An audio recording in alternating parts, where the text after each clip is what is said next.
अस्सलाम वालेकुम दोस्तों। आज हम आपके लिए जो एचवीएसी से रिलेटेड वीडियो लेके आए हैं, चिलर की लाइव कमीशनिंग। इसके लिए कुछ चीज़ें मैं आपको बता दूं कि आप अगर कंपनी में काम करते हैं तो आपके पास ऑलरेडी डाटा मौजूद होता है जो कि चिलर की रिक्वायरमेंट होती है।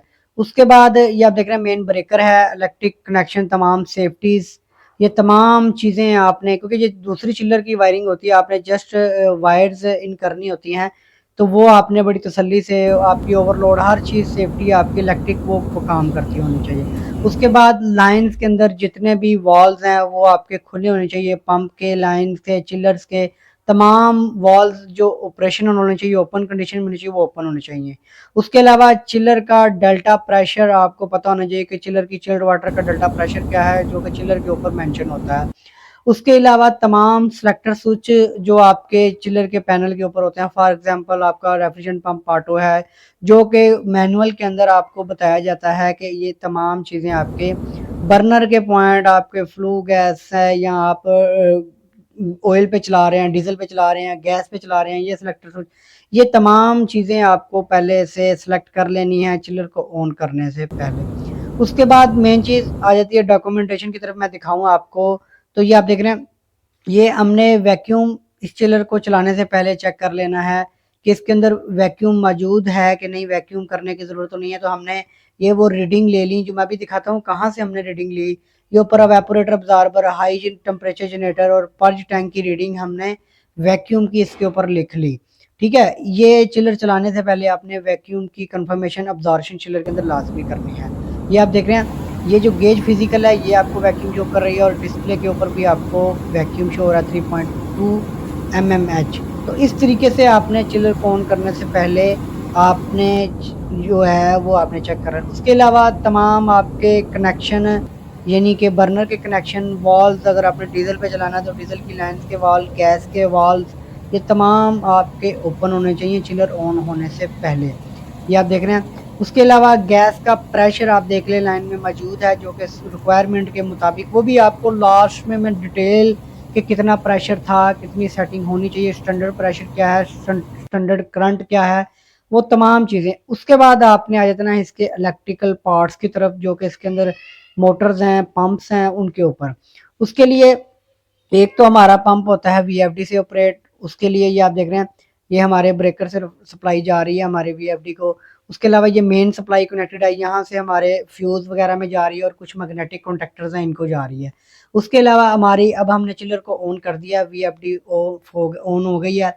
तो ऑन करने के बाद आपने सबसे पहले आपने सोल्यूशन पंप, और जितने भी दोनों सोल्यूशन पंप्स हैं और रेफ्रिजरेंट पंप है, बर्नर मोटर, इनके वेंटिलेटर के करंट, इनकी रीडिंग नोट करनी है।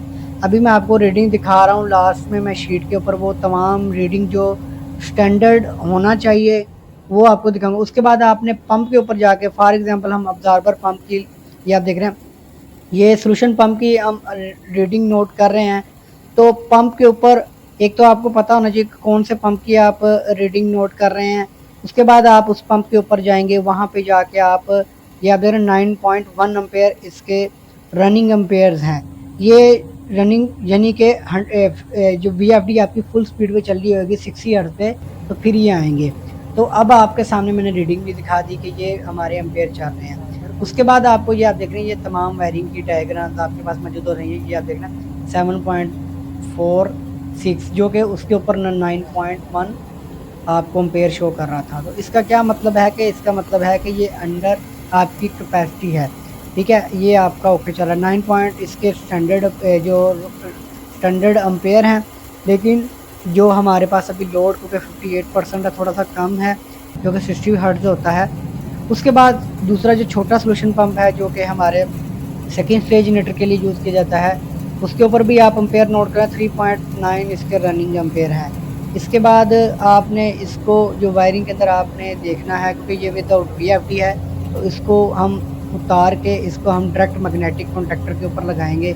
ये 00 वैल्यू आ रही है, तो अभी हम इसको मैग्नेटिक कॉन्टेक्टर से, तो 3.61 इसके, तो 3.9 इसके एम्पेयर रनिंग स्टैंडर्ड एम्पेयर थे, 3.6 यानी कि ये अंडर कैपेसिटी चल रहा है। उसके बाद रेफ्रिजरेंट पंप की भी इसी तरीके से आपने, अच्छा इनके आपने प्रेशर भी चेक करने हैं, वो किस तरीके से, वो मैं अभी आपको बताऊँगा। ठीक है, जो इनके ऊपर प्रेशर महसूस होते हैं, ठीक है। 1.6 एम्पेयर है आपके रेफ्रिजरेंट का करंट, ठीक है। तो ये डिफरेंट एम्पेयर्स होते हैं, इनके डिफरेंट प्रेशर, हेड प्रेशर वो भी इनके डिफरेंट होते हैं, आरपीएम इनके डिफरेंट होते हैं, लो आरपीएम भी होते हैं, हाई आरपीएम भी होते हैं। तो आपके पास चिलर का डाटा पहले से मौजूद हो तभी आप इसकी कमीशनिंग की तरफ जा सकते हैं, जो कि फ्लशिंग के बाद आपने करना होता है, टर्मिनेशन के बाद आपने कमीशनिंग करनी है। तो ये आप देख रहे हैं 1.9 एम्पेयर थे, 1.6 एम्पेयर इसके थे, तो 1.1 एम्पेयर आ रहा है, यानी कि ये भी अंडर हमारा कंट्रोल है। उसके बाद आपने प्रेशर चेक करना है, तो ये गेज के पॉइंट दिए गए हैं जहाँ से हम सॉल्यूशन की डिस्चार्ज या इसका हेड प्रेशर हम इसे गेज लगा के आप फिजिकली चेक कर सकते हैं।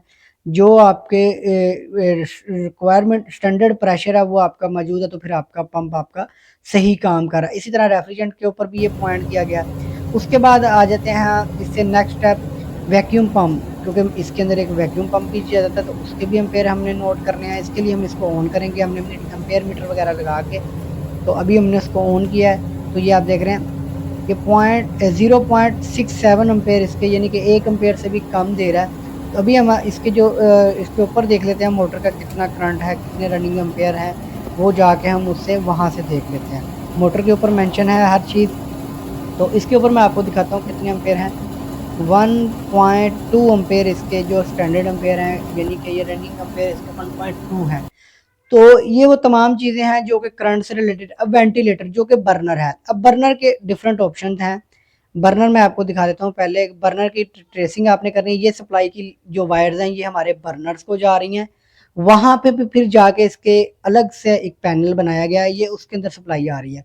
तो इसका क्या मतलब है, आपका डीजल पे चल रहा है तो फिर भी आपकी सप्लाई उसी केबल से आएगी, अगर आपका गैस पे चल रहा है तो फिर भी। अभी हमने इसको गैस पे ऑन किया हुआ है, तो इसका जो करंट चेक करेंगे वो अभी हम गैस के ऊपर क्या है कि हमारी एक बर्नर मोटर, उसके बाद हमारी जो डैम्पर मोटर के बाद ये कुछ छोटी छोटी सेफ्टी हैं, सोलिनॉइड वाल्व हैं, और गैस लाइन का मेन वॉल है, ये हमारे ऑपरेट होते हैं। ये आप देख लीजिए जो गैस लाइन का वॉल है इसको करंट मिल रहा है, हमारी वो जो केबल्स आ रही हैं। तो इसका रनिंग एम्पेयर हमारे पास स्टैंडर्ड भी लिखा हुआ है, और मैं आपको दिखा भी देता हूँ स्टैंडर्ड। ये स्टैंडर्ड की डिटेल मैं आपको अलग से इस वीडियो के लास्ट में, मैं इसी वीडियो के लास्ट में तमाम चीज़ें जो रह जाएंगी वो भी आपके साथ शेयर हो जाएंगी, वो लास्ट इस वीडियो का लाजमी देखिएगा। तो ये आप देख रहे हैं, अब हमने ये आपको 4 पॉइंट तकरीबन 7 इसका रनिंग एम्पेयर आ रहे हैं, ये बर्नर के, अभी गैस के ऑपरेट है। तो इसका जो स्टैंडर्ड है वो तकरीबन मैं आपको दिखा देता हूँ 7.8 एम्पेयर है, इंक्लूडिंग डीजल। अगर आपने डीजल पे भी चलाना है तो वो भी इसी के अंडर होगा। ऑयल पंप, ऑयल हीटर वगैरह मैं आपको दिखा देता हूँ, क्योंकि अभी हमने गैस पे ऑन किया हुआ है। जब हम इसको दोबारा कमीशनिंग के दौरान हम इसको डीजल पे भी चलाते हैं, तो उसके लिए हमें इस पैनल से चेंज ओवर भी करना पड़ता है, ऑप्शन चेंज करना पड़ते हैं, डीजल पे सिलेक्टर स्विच चेंज करना पड़ते हैं। ये हमारे ऑयल हीटर, ऑयल पंप के अलग से इस जगह पे मैग्नेटिक कॉन्टैक्टर लगाए गए हैं, जो कि बर्नर मोटर भी इधर से ऑपरेट होती है। तो ये बेसिकली बर्नर का पैनल है। ये आप देख रहे हैं, ये जो दो चीज़ें हैं, ये ऑयल हीटर और ऑयल पंप लगा हुआ है। ये आप देख रहे हैं इस जगह पे ये ऑयल हीटर और ऑयल पंप लगा हुआ है, जो कि मेन डीजल की लाइन, जो डीजल का लोड है वो इस चीज़ का होता है, ऑयल हीटर और ऑयल पंप का।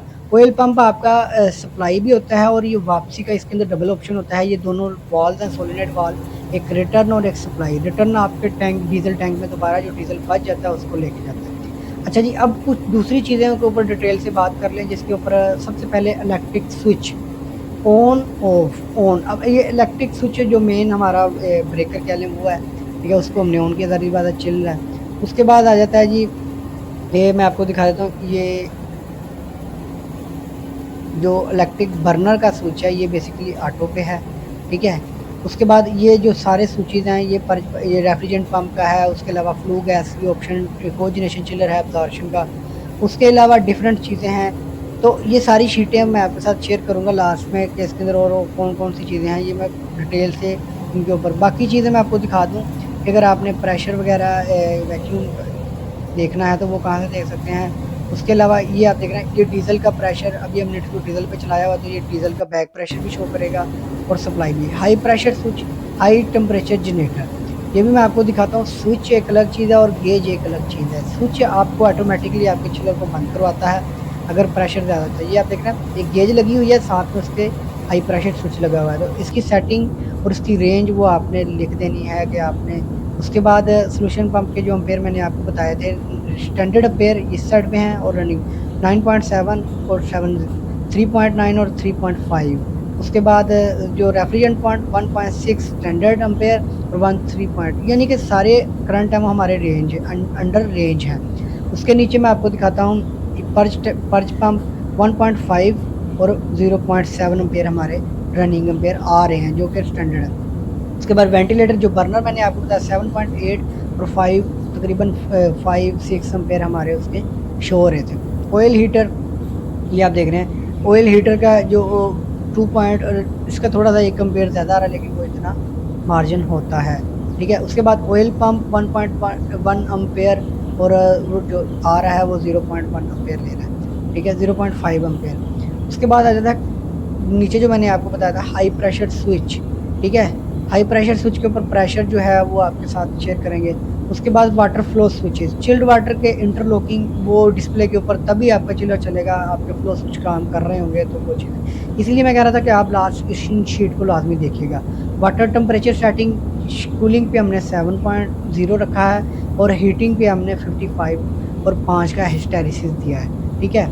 उसके बाद आ जाता है हमारा गैस प्रेशर जो कि स्टैंडर्ड था वो 65 मिली बार था लेकिन 10 मिली बार पे आपका चिलर ऑन हो गया ये तकरीबन। उसके बाद वेंटिलेटर यानी कि आपके बर्नर के जो एयर का है उसको हमने 10 बार पर सेटिंग की है। दोनों की सेटिंग हमने जो पायलट की सेटिंग की है वो भी 10 बार पर की है। उसके बाद display and switches, electric switch on off, ये है हमारा basically main switch.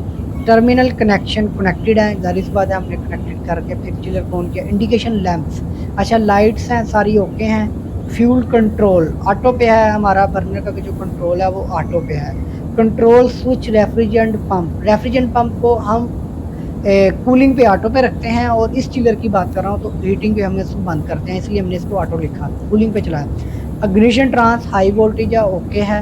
Ignition plug ARC है, ओके है। फ्लेम सेंसर हमारा ओके है, फ्लेम बना रहा है, सेंस कर रहा है। उसके बाद motor of controlling damper auto पे हैं। उसके बाद लिंक कनेक्टेड है हमारा और ये तमाम चीज़ें ओके हैं, ठीक है। ये है हमारी मशीन बोर्ड में फिल्टर। अच्छा इसके अंदर फ़ैन के जो फ़िल्टर लिखा है वो पैनल के फ़ैन के वो फ़िल्टर ओके हैं, गैस के फ़िल्टर ओके हैं, ऑयल के फ़िल्टर ओके हैं, क्लीन है। ऑयल पंप आउटलेट प्रेशर, ये बेसिकली जो हमारा डीजल ऑयल पंप है उसकी प्रेशर हमने लिख लिया है मिली बार, इसके अंदर मिली पास्कल इसका प्रेशर। फ्यूल रिटर्न प्रेशर, ठीक है, जो हमारी रिटर्न टैंक में डीजल की लाइन जा रही है उसका प्रेशर हमने लिख लिया। अच्छा स्टीम, ये कोजेनेशन चिलर है लेकिन हम इसको फ्लू गैस पे ऑन करते हैं स्टीम पे, इसलिए इसको हम खाली कर देते हैं। Operation status solution refrigerant status specification उसकी आ रही है क्लीन है, यानी कि जो हमारा सोल्यूशन है वो अभी बिल्कुल हमारा क्लीन है, नया सोल्यूशन चार्ज किया, नया चिलर कमीशनिंग है। कूलिंग हीटिंग चेंज ओवर वाल, कूलिंग के जो वाल हैं वो अभी हमने ओपन किया, हीटिंग के वाल बंद है यानी कि कूलिंग पे ओके चल रहा है। उसके बाद गैस जो इसके अंदर नाइट्रोजन गैस थी वो पहले चार्ज थी, उसको हमने निकाल के उसकी वैक्यूम करके फिर हमने सारा वो वैक्यूम वाला मैंने आपके साथ शेयर कर दिया कि वैक्यूम पर्जिंग ओके है, वैक्यूम जो हमने रीडिंग ली थी ओके है। Purge pump operation status, purging करता है ओके है, ठीक है। Purging pump oil status clean है, यानी कि जो ऑयल पंप के अंदर ऑयल है वैक्यूम पंप के अंदर वो क्लीन है। उसके बाद जो बेल्ट की टेंशन है पंप की वो हमारी 10 mm है। साइड ग्लास शेप उसकी जो वो राउंड है, साइड ग्लास भी मैं आपको भी लास्ट में शो करूँगा कौन सा है। उसके बाद ये जो आ रहा है उसके बाद हमारे पास कंपाउंड गेज का प्रेशर आ गया, फिर बजर है वो ऑटो पे है और उसके अंदर नॉर्मल है। उसके बाद control panel standard control size, supply voltage हमारे 400 वोल्ट हैं। ये बेसिकली स्टार्टिंग में होने चाहिए थे वोल्ट लेकिन उन्होंने लास्ट में बनाया तो हमने उसी को फिर बना के रिपोर्ट बना दी है। आई होप मैंने काफ़ी चीज़ें डिटेल से आपके साथ शेयर कर दी हैं। आप देख रहे हैं गैस का प्रेशर मैं शो करवा रहा हूँ, डिफरेंट चीज़ें हैं। ये हमारे DPS हैं जो कि एयर की प्रेशर और गैस के प्रेशर को शो करवाते हैं। उसके अलावा ये साइड ग्लास जो मैंने आपको राउंड शेप में बताया। तो दोस्तों वीडियो काफ़ी डिटेल से मैंने आपके साथ शेयर कर दी, इसकी रिपोर्ट भी मैंने आपके साथ बड़ी डिटेल से शेयर कर दी। अगर आपको वीडियो अच्छी लगी तो लाइक और शेयर लाजमी करें। इस तरह की हम HVAC से रिलेटेड मज़ीद वीडियोस अगर आप जानना चाहते हैं तो वो भी लेके आते रहेंगे। ये बेसिकली एक छोटी सी इसकी कमीशनिंग रिपोर्ट जो कि आपके सामने, ये अलार्म बजर है, ये हमारी नॉर्मल है, इंडिकेशन तमाम वर्किंग में है। उसके अलावा सेलेक्टर स्विच हमारे ऑटो पे हैं। तो चिलर इंस्टॉलेशन के बाद हमारी टर्मिनेशन होती है, उसके अलावा फ्लशिंग होती है, फ्लशिंग के बाद कमीशनिंग होती है। तो कमीशनिंग के दौरान आपको ये सारी चीज़ें चेक करना पड़ती है। ये अब्ज़ॉर्प्शन चिलर की मैंने आपके साथ शेयर वीडियो